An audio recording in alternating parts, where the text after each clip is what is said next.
पाठीमागे बघा तुम्हाला आता 10पेक्षाही जास्त धबधबे दिसत असतील आणि बऱ्याच जणांनी ही लोकेशन ओळखली असेल। तर नमस्कार मंडळी, आज आपण पाहणार आहोत रायगड किल्ला।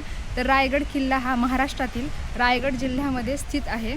तर रायगड किल्ल्याच्या पायथ्याशी येण्यासाठी तुम्ही 2 व्हीलर किंवा 4 व्हीलर घेऊन येऊ शकता आणि जे सामान्य लोक आहेत त्यांच्यासाठी महाडवरून बस सेवा उपलब्ध आहे। तर ते बस सेवाने इथे येऊ शकता।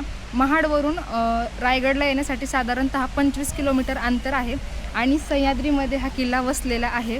तर या किल्ल्यावरती जाण्यासाठी 2 मार्ग आहेत, 3 मार्ग आहेत। तसे 2 पायऱ्यांचे मार्ग आहेत आणि तिसरा मार्ग म्हणजे तुम्ही रोपवेद्वारे सुद्धा, माझ्या पाठीमागे पाहत असाल तुम्ही आता रोपवे जातोय, तर रोपवेद्वारे सुद्धा तुम्ही किल्ल्यावरती जाऊ शकता। अगदी 4 ते 5 मिनिटामध्ये तुम्ही किल्ल्यावरती पोहोचता। आणि या किल्ल्यावर बघा महाराजांचा राज्याभिषेक झाला होता आणि याच किल्ल्यावर महाराजांची समाधीसुद्धा आहे। तर आत्ता आपण वरती जाऊया किल्ल्यावरती आणि बरीच म्हणजे आता माहिती मी सांगायला तुम्हाला एवढी, पण सांगण्यासारखं खूप आहे। पण आपण या व्हिडिओमध्ये मी तुम्हाला छोट्या फॉर्ममध्ये मी तुम्हाला बरीच माहिती सांगण्याचा प्रयत्न करणार आहे आणि वर जाऊन आता आपण भरपूर काही बघणार आहोत। तर चला आता वरती जाऊन आपण किल्ला पाहूया।